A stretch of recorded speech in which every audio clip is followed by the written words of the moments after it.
install AFK journey in your PC. I'll download link in description. So let's start our video. First of all, you need to download AFK journey for your PC.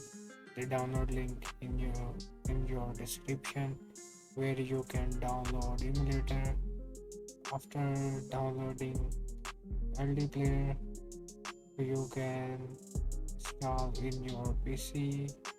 After installing in your PC, open your LD player and search AFK journey in search tab, or it will open directly into your LD player. So after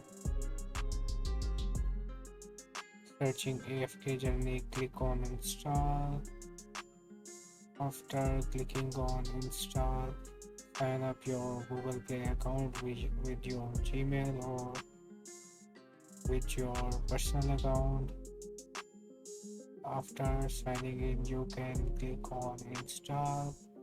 After installing it in your LD player, you can easily play AFK journey in your PC.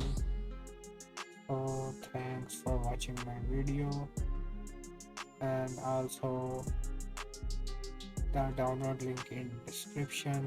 Please like and subscribe my channel.